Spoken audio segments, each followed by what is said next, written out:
저는 작년 이맘때 병원 침대에 누워 있었습니다. 갑자기 쓰러졌거든요. 밥도 잘 먹고 운동도 열심히 했다고 생각했는데 의사 선생님이 하시는 말씀이 저를 완전히 뒤집어 놓았습니다. 어르신, 지금 이 상태로 가시면 5년 안에 심각한 문제가 생깁니다. 저는 그때 73세였습니다. 당뇨도 없었고 고혈압 약도 안 먹고 있었어요. 그런데 왜 이런 말을 들어야 했을까요? 저도 처음엔 이해가 안 됐습니다.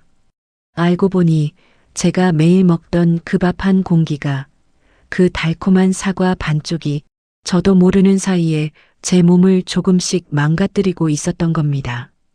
오늘 제가 드릴 이야기가 바로 그 이야기입니다. 혹시 지금 이런 경험 해보신 적 있으신가요? 밥 먹고 나서 갑자기 눈이 무거워지고 몸이 천근만근 무거워지는 느낌. 낮잠을 자고 일어났는데도 개운하지 않고 오히려 더 피곤한 느낌. 어지럼증이 살짝 오거나 눈앞이 흐릿해지는 순간들. 저는 그냥 나이 들면 다 이런 거라고 생각했습니다. 다들 그러니까요. 근데 그게 아니었습니다. 그 느낌 하나하나가 전부 신호였던 겁니다. 그날 의사 선생님이 저에게 처음 설명해 주신 단어가 있습니다. 바로 혈당 스파이크입니다. 저는 그 단어를 듣고 속으로 생각했습니다. 그건 당뇨 있는 사람들 얘기 아닌가? 나는 당뇨도 없는데? 그런데 바로 그 생각이 가장 위험한 착각이었습니다. 나이가 들수록 특히 50대가 넘어가면서부터는 당뇨가 없어도 우리 몸이 혈당을 조절하는 힘이 조금씩 약해집니다. 젊었을 때는 밥을 2공기 먹어도 몸이 알아서 정리를 했습니다.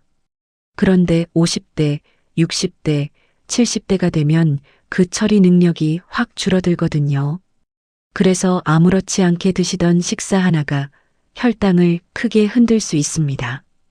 제가 병원에서 검사를 받아보니 식사 직후 혈당이 얼마나 오르는지 보여주셨는데 정말 깜짝 놀랐습니다.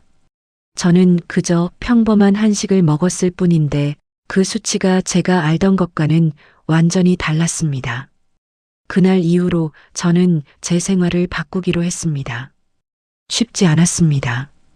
50년 넘게 해온 식습관이잖아요. 처음엔 가족들도 이상하게 봤습니다.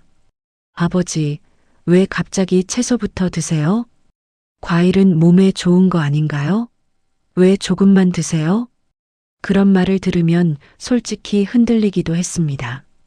나도 맛있는 거 원 없이 먹고 싶다는 생각이 들었으니까요. 근데 그러다가 몇 달 뒤 저에게 정말 큰 변화가 생겼습니다.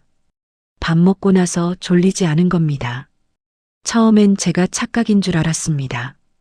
오후 2시, 3시가 되어도 눈이 무겁지 않았습니다. 아침에 일어나는 것도 한결 가벼워졌습니다. 몸이 전보다 훨씬 가뿐하다는 느낌. 이게 진짜였습니다.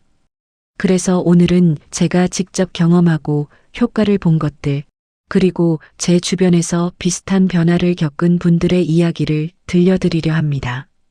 제 친구 중에 이미순 씨라고 저보다 3살 어린 70세 여성분이 계십니다. 이 친구는 평생 과일을 굉장히 좋아했습니다. 특히 복숭아랑 포도를 정말 즐겨 드셨거든요. 몸에 좋다고 하니까 하루에도 몇 번씩 챙겨 드셨습니다. 그런데 어느 날 이 친구가 저에게 전화를 했습니다. 요즘 자꾸 손이 떨리고 가슴이 두근거려. 이상하지 않아? 저는 그 말을 듣고 바로 병원에 가보라고 했습니다. 검사 결과가 나왔는데 혈당이 불안정하게 오르내리는 게 문제였습니다. 과일이 문제였던 겁니다.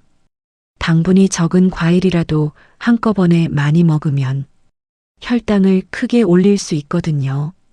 이 친구가 처음에 그 말을 듣고 얼마나 억울해했는지 모릅니다.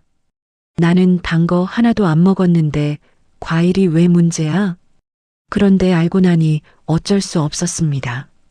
과일은 건강하지만 먹는 방법과 시간, 양이 중요하다는 걸 그때 배운 겁니다.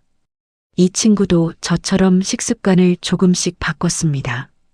과일은 식사 사이에 소량만 드시기로 했고 밥 먹고 나서는 앉아만 계시지 않고 동네 한 바퀴 천천히 걸으셨습니다. 딱 10분에서 20분 정도. 반년이 지나자 이 친구의 그 불편한 증상들이 거의 사라졌습니다. 손떨림도 줄고 두근거림도 훨씬 나아졌습니다.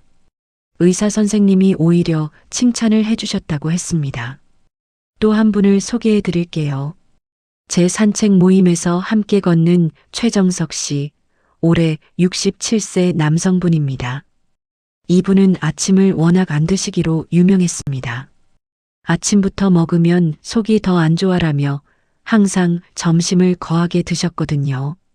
점심 때 국밥에 밥도 한 공기, 반찬도 실컷 드시고 그 다음엔 졸리다고 1시간씩 주무시는 게 일상이었습니다.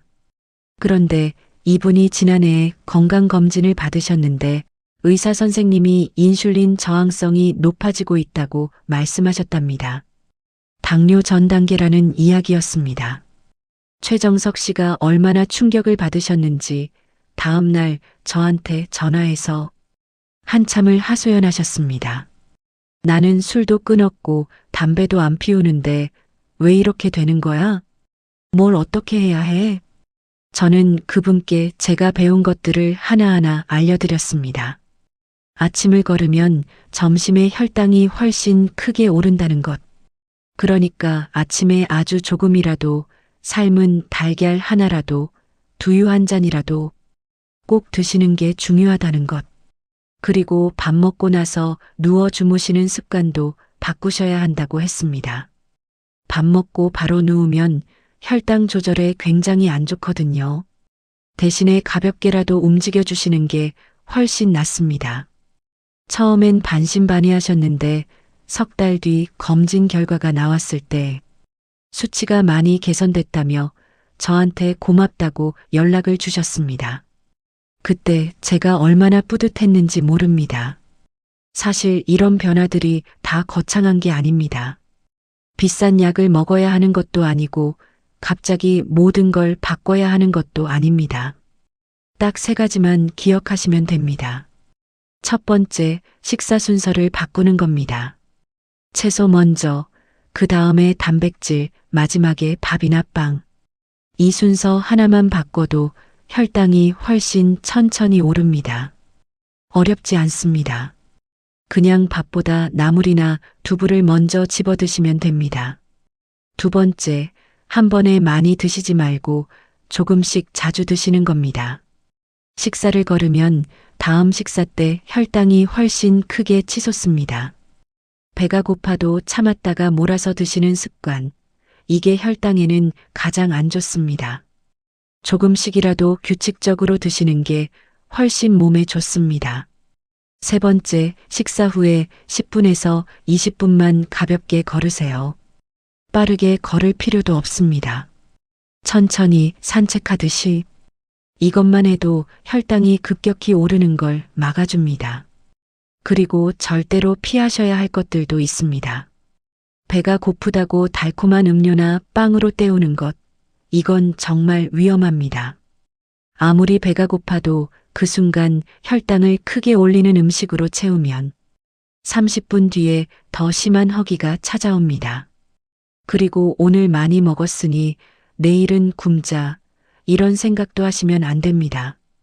이렇게 불규칙하게 드시면 혈당이 롤러코스터처럼 오르내리게 되고 그게 쌓이면 심혈관이나 뇌 건강에까지 영향을 줄 수 있습니다.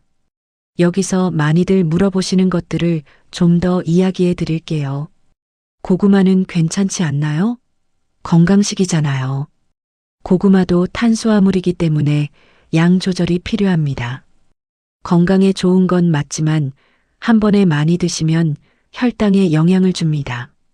작은 것 1개 정도 식사 대용이 아닌 간식으로 드시는 게 좋습니다. 운동을 얼마나 해야 하나요? 저는 무릎이 안 좋아서요. 무리한 운동은 오히려 독이 됩니다. 특히 무릎이 안 좋으신 분들은 걷기조차 힘드실 수 있잖아요. 그럴 때는 앉아서 발목을 돌리거나 의자에 앉아서 가볍게 다리를 들어 올리는 것도 충분합니다. 식후에 자리를 지키지 않고 조금이라도 움직여 주시는 것, 그것으로 충분합니다. 그래도 혹시 약을 먹어야 하는 상황이 오면 어떻게 하죠?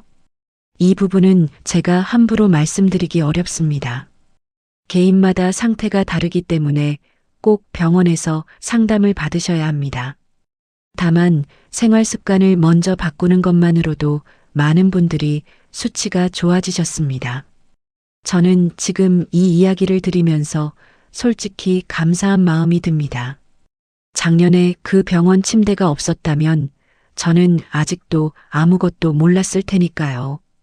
그냥 나이 탓만 하면서 점점 몸이 나빠지는 걸 지켜봤을 겁니다. 지금 이 영상을 보고 계신 분들도 혹시 이런 증상이 있으시다면 절대 그냥 넘기지 마시길 바랍니다.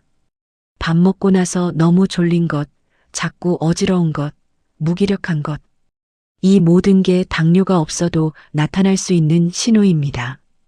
우리는 오래 살아야 합니다. 그냥 오래가 아니라 건강하게 오래. 가족들 옆에서 좋아하는 음식도 조금씩 즐기면서 걷고 싶을 때 걷고, 그런 삶을 위해서 지금 이 작은 습관 하나가 진짜 중요합니다. 오늘 말씀드린 것 딱 하나만이라도 시작해 보세요. 식사할 때 채소 먼저 드시는 것, 이거 하나면 충분합니다. 거기서부터 시작하시면 됩니다. 저도 그렇게 시작했습니다. 그리고 지금은 1년 전보다 훨씬 가볍고 훨씬 활기차게 하루를 보내고 있습니다. 여러분도 꼭 그렇게 되실 수 있습니다. 이 이야기가 도움이 되셨다면 주변 분들께도 꼭 알려주세요. 나이 드신 부모님께, 건강이 걱정되는 친구에게, 앞으로도 이렇게 실제로 써먹을 수 있는 건강 이야기 계속 전해드리겠습니다. 구독과 좋아요 함께 해주시면 더 열심히 준비하겠습니다.